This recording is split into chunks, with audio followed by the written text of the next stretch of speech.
Tout le monde autour d'elle pensait qu'elle planifiait son mariage de rêve, que ce moment serait le plus heureux de sa vie, rempli de robes blanches, de fleurs, de sourires et de champagne.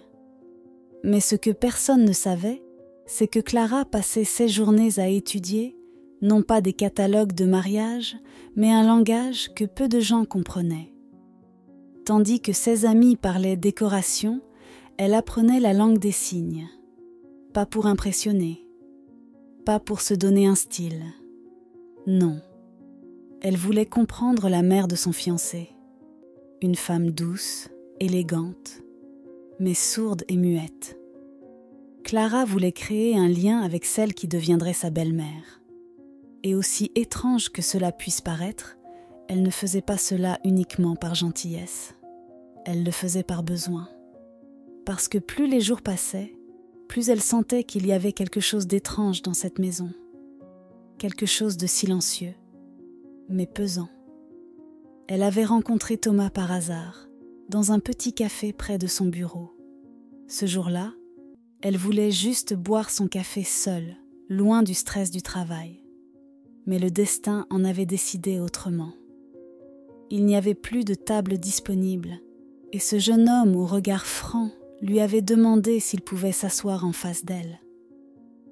Clara n'aimait pas vraiment ce genre d'intrusion, mais il n'avait rien d'agressif, rien d'envahissant. Il avait ouvert un livre qu'elle connaissait bien, et quand il lui avait demandé son avis sur l'auteur, elle n'avait pas pu s'empêcher de répondre. Ce qui devait être un moment de solitude était devenu une discussion animée. Littérature, voyage, philosophie. Elle avait perdu la notion du temps. En partant, il lui avait souri. « Je m'appelle Thomas. Et vous ?» Elle avait répondu sans réfléchir. Et depuis ce jour-là, ils ne s'étaient plus quittés. Thomas était charmant, attentionné. Il ne semblait pas intéressé par son nom de famille, ni par la fortune qu'elle avait héritée de son père. Un homme qui aimait les livres, qui parlait peu de lui, mais avec sincérité. Il vivait avec sa mère, disait-il, une femme malade, sourde et muette depuis l'enfance. Clara avait été touchée par ce détail. Elle-même avait grandi sans mère, et son père, homme d'affaires exigeant, lui avait appris à se méfier des gens, à n'accorder sa confiance qu'avec prudence. Mais Thomas était différent. C'est du moins ce qu'elle croyait. Lorsqu'il lui proposa de l'épouser, elle accepta sans hésiter. Cependant, elle demanda 3 mois avant la cérémonie. Pour les préparatifs, disait-elle. Mais la vérité, c'est qu'elle avait besoin de comprendre. Quelque chose ne collait pas. La mère de Thomas vivait avec eux depuis peu. Elle avait un comportement irréprochable, presque trop. Toujours souriante, jamais dérangeante, presque invisible. Elle communiquait avec son fils dans une langue mystérieuse, faite de gestes rapides, précis, qu'elle ne comprenait pas. Au début, cela ne la dérangeait pas. Mais avec le temps, cela la rongeait. Elle avait l'impression d'être exclue de leur monde, comme si elle était l'étrangère dans sa propre maison. Elle n'osait pas poser trop de questions, de peur de paraître intrusive. Et Thomas, lui, disait simplement « On parle de choses sans importance ». Mais pourquoi alors ce regard échangé entre eux? Pourquoi cette gêne quand elle entrait dans la pièce? Pourquoi ce silence soudain? Clara décida alors d'apprendre leur langue. Pas pour espionner, mais pour comprendre. Pour ne plus être laissée de côté. Elle trouva une ancienne enseignante à la retraite, vivant non loin de chez elle. Une femme douce, expérimentée, qui lui donna ses premiers cours. Clara se révéla être une élève rapide, attentive, déterminée. Chaque signe qu'elle apprenait, chaque expression, chaque geste était une clé vers un monde qui lui était interdit jusque-là. Elle ne dit rien à Thomas. Elle fit semblant de ne pas regarder, de ne pas écouter. Mais en silence, elle retenait tout. 1 mois passa. Clara comprenait désormais assez de signes pour capter l'essentiel de leurs échanges. Un soir, alors qu'elle faisait semblant de lire dans le salon, elle entendit sans entendre. et ce qu'elle comprit la glaça. « Je suis fatiguée de jouer la muette », signait la mère. « Ce rôle m'épuise. » Thomas répondit calmement. « Encore un peu. Après le mariage, on aura tout ce qu'il faut. » La femme poursuivit. « Tu crois qu'elle nous donnera combien ? Il faut qu'on parte loin cette fois. » Clara sentit son cœur s'arrêter. Tout s'effondra. Le masque, le jeu, l'amour. Tout n'était qu'une mise en scène. Ils n'étaient pas mère et fils, et encore moins sincères. Elle faillit hurler, mais elle se retint. Elle sourit, posa son livre et sortit de la pièce, le cœur brisé, mais le visage impassible. Elle savait quoi faire. Le lendemain, elle se rendit au commissariat. Elle raconta tout, les signes, les conversations, la manipulation, et ce qu'elle entendit du policier la choqua davantage. On les cherche depuis longtemps. Ils ont déjà piégé plusieurs femmes dans d'autres villes. Ils changent d'identité, de lien familial, parfois frères et sœurs, parfois mère et fils, mais toujours le même but, soutirer de l'argent juste avant le mariage. Clara rentra chez elle et attendit. 2 jours plus tard, les imposteurs furent arrêtés. Elle les vit partir menottés, sans un mot. Elle les observa sans ciller. Mais à l'intérieur, elle était brisée. Ce n'était pas l'argent. C'était la trahison, l'humiliation. L'amour trahi. Elle se retrouva seule, de nouveau. Seule et perdue. Mais elle n'avait pas dit son dernier mot. Après leur arrestation, Clara resta seule dans cette grande maison soudainement glaciale. Elle passa plusieurs heures enfermée dans sa chambre, à regarder les murs, sans penser à rien. Pas de colère, pas de vengeance, juste un immense vide. Ce qui la rongeait le plus, ce n'était pas tant le mensonge, ni même la honte d'avoir été dupée. C'était l'idée qu'elle avait cru sincèrement à un avenir avec Thomas. Elle s'était projetée, elle avait aimé, et maintenant, il ne restait que des miettes, des souvenirs salis, des promesses vides. Elle fit venir une équipe de nettoyage spécialisée.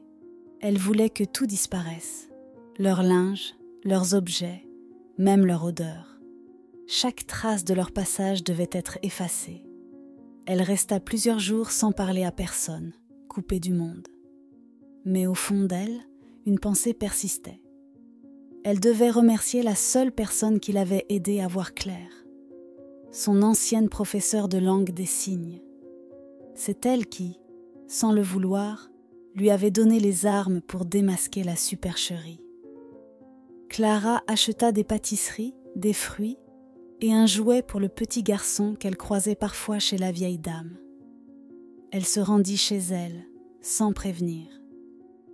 Lorsqu'elle arriva, elle sentit tout de suite que quelque chose n'allait pas. La professeure semblait fatiguée, plus pâle, plus lente dans ses gestes. Clara remarqua plusieurs boîtes de médicaments sur la table. Elle demanda, inquiète, « Est-ce que tout allait bien ?»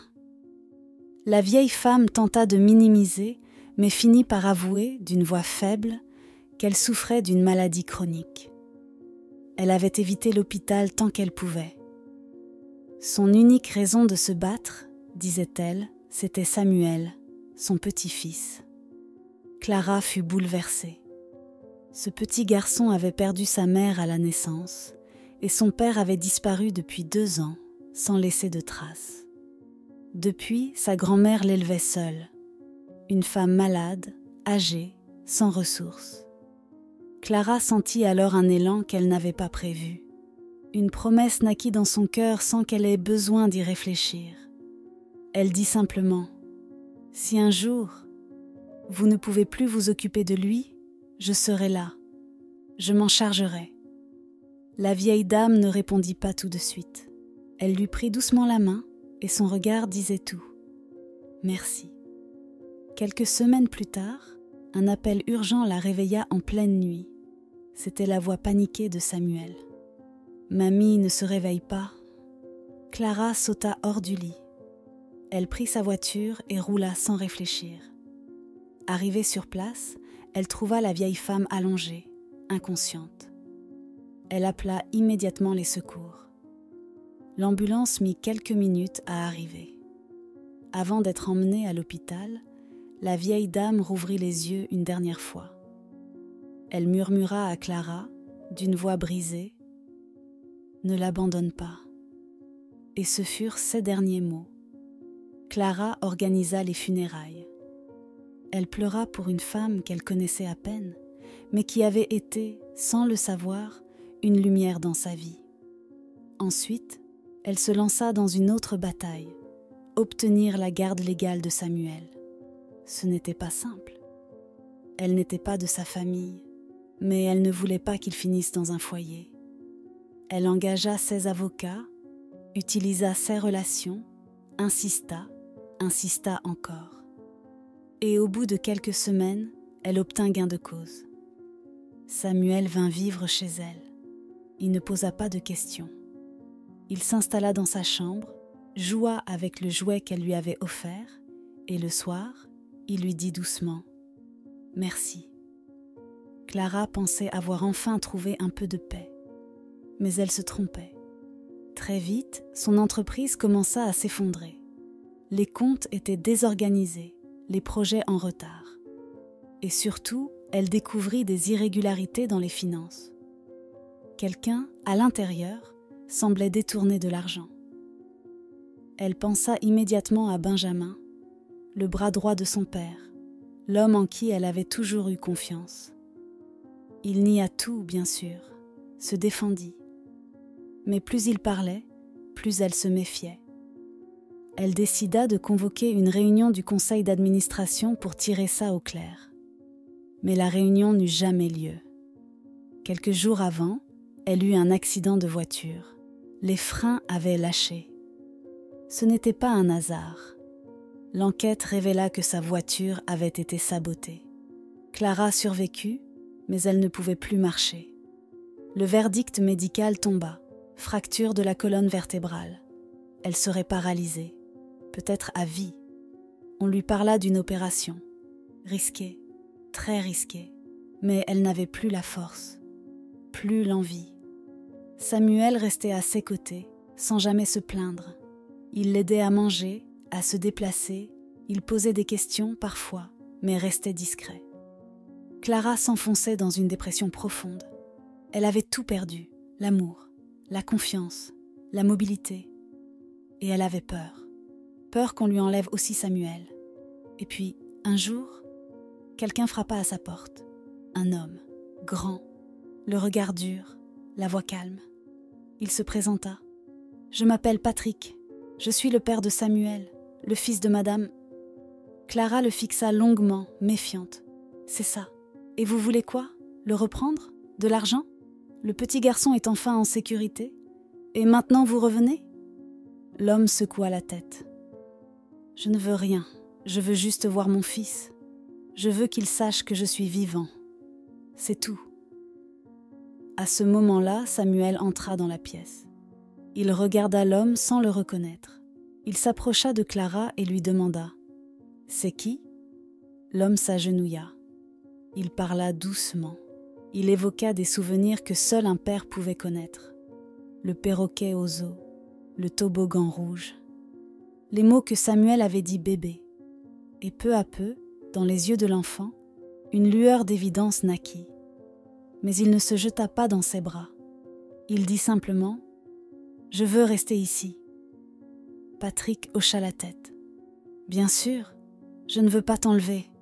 Je veux juste faire partie de ta vie. » Il regarda ensuite Clara. « Je sais ce que vous avez fait pour lui, et je vous en serai toujours reconnaissant. » Ce soir-là, après son départ, Clara resta longtemps silencieuse. Elle pensait à cette vie qu'elle avait perdue, à ce corps qu'elle ne contrôlait plus, et à cet homme, sorti de nulle part, mais qui semblait sincère. Était-il là pour l'aider? Ou pour lui rappeler tout ce qu'elle n'était plus? Elle ne le savait pas encore. Mais ce qu'elle savait, c'est que quelque chose en elle venait de se réveiller. Les jours suivants, Patrick revint régulièrement. Il ne s'imposait jamais. Il passait voir Samuel, jouait avec lui, discutait un peu avec Clara, puis repartait. Il n'avait rien du manipulateur. Il ne posait pas de questions sur l'héritage, ne demandait rien sur l'entreprise. Il venait simplement comme un père qui voulait rattraper le temps perdu. Clara, au début, gardait ses distances. Elle se méfiait encore. Elle en avait vu trop, subi trop de mensonges. Mais à mesure que les jours passaient, elle observait. Et ce qu'elle voyait ne sonnait pas faux. Patrick était attentionné, patient, mais discret. Un soir, elle se décida à lui parler plus franchement. Elle lui demanda où il avait été tout ce temps. Pourquoi il avait disparu? Pourquoi il n'avait jamais donné signe de vie? Il hésita. Puis il raconta. Il avait disparu dans le Nord lors d'un déplacement professionnel. Une tempête. Une perte de repères. Il s'était égaré en forêt et avait été retrouvé par un chasseur vivant isolé du monde. Il avait été gravement blessé, inconscient. Il avait mis des mois à se remettre, des mois avant de retrouver la mémoire. Et quand il avait enfin pu revenir à la civilisation, tout avait changé. Sa mère était introuvable, son fils adopté. Il avait cru d'abord que c'était trop tard, puis il avait découvert qui s'était occupé de Samuel. Clara l'écouta sans l'interrompre. Son histoire semblait invraisemblable, mais elle voyait bien qu'il ne jouait pas un rôle. Et surtout, Samuel semblait l'aimer de plus en plus. Un lien naturel se recréait entre eux, mais ce lien faisait aussi naître une peur, celle d'être mise de côté. Clara s'attacha à ce petit garçon comme à un morceau de son propre cœur. Elle l'avait élevé, protégé, aimé. Et maintenant qu'elle n'était plus capable de marcher, elle avait peur qu'on le lui prenne. Un soir, alors qu'ils étaient seuls tous les trois, Patrick s'approcha d'elle. Il ne parlait pas beaucoup, mais ce qu'il dit ce soir-là changea tout. « Tu ne veux pas te battre ?» Elle tourna la tête. « Me battre pourquoi ? Je suis coincée dans un fauteuil. J'ai perdu l'entreprise. J'ai failli mourir. J'ai de la chance d'être encore vivante, mais pas assez pour rêver. » Patrick s'agenouilla devant elle. « Tu n'es pas fini. Tu es blessée. C'est différent. Il y a une opération possible, un vrai espoir. Je peux t'aider à rencontrer les meilleurs spécialistes. » Clara ferma les yeux. Elle en avait entendu parler. Une opération complexe, coûteuse, risquée, très risquée. Elle avait peur, pas seulement de l'échec, mais de l'espoir. Parce que s'accrocher à un espoir, c'est aussi courir le risque de tomber encore plus bas si on échoue. Mais Patrick ne la força pas. Il ajouta simplement « Samuel a besoin de toi. Il t'aime, moi aussi. Et je crois que tu es encore capable de te lever, au propre comme au figuré. » Cette nuit-là, Clara ne dormit pas. Elle repensa à tout ce qu'elle avait traversé, à ce qu'elle avait perdu et à ce qu'elle avait gagné aussi. Un enfant, une deuxième chance, un homme qui n'avait pas fui devant la douleur. Le lendemain, elle appela un spécialiste. L'opération fut programmée. Les jours précédant l'intervention furent les plus longs de sa vie. L'attente, la peur, les doutes, mais aussi un étrange sentiment de paix. Pour la première fois depuis longtemps, elle reprenait le contrôle. L'opération dura plusieurs heures. Quand elle se réveilla, elle sentit immédiatement que quelque chose avait changé. Pas de miracle, pas de magie, juste une douleur différente. Une douleur qui signifiait « tu es en vie. Maintenant il faut te battre ». La rééducation fut rude. Chaque mouvement était une épreuve. Elle tombait, se relevait, tremblait, hurlait parfois. Mais elle avançait. Patrick était là. Samuel aussi. Un jour, après des semaines de lutte, elle parvint à faire un pas, puis un autre. Elle pleura. Cette fois, ce n'était pas de tristesse, mais de fierté. Elle n'était plus celle d'avant. Elle était plus forte, et plus vivante que jamais. Clara finit par retourner à son entreprise. Elle marcha jusqu'à son bureau, sous les applaudissements de 16 employés. Elle redressa la société, prit des décisions fermes, reprit le pouvoir qu'on lui avait volé. Elle ne demandait plus la permission. Elle n'attendait plus qu'on la sauve. Elle s'était sauvée elle-même. Quelques mois plus tard, alors qu'ils dînaient tous les trois un soir d'été, Patrick se leva. Il avait l'air nerveux, mais déterminé. Il sortit une petite boîte de sa poche. « Je n'ai pas de grands discours, tu sais déjà tout, mais si tu veux bien, je voudrais t'épouser. » Clara le fixa, interdite. Elle posa lentement sa main sur la sienne et répondit d'une voix douce : « Oui, mais à une condition. Je veux marcher jusqu'à toi, sans canne. » Il sourit, elle sourit, et Samuel applaudit en riant. Le jour du mariage, Clara apparut au bras de son médecin, sans fauteuil, sans aide, droite, fière. Chaque pas vers l'autel était une victoire. Elle avait été trahie, brisée, humiliée. Mais elle avait tenu bon. Et ce jour-là, devant ceux qui l'avaient soutenue, elle prononça le seul mot qu'elle n'avait plus peur de dire. Oui, oui, à l'amour. Oui, à la vie. Oui, à l'avenir. Car parfois, les plus belles histoires commencent là où tout semble s'être arrêté.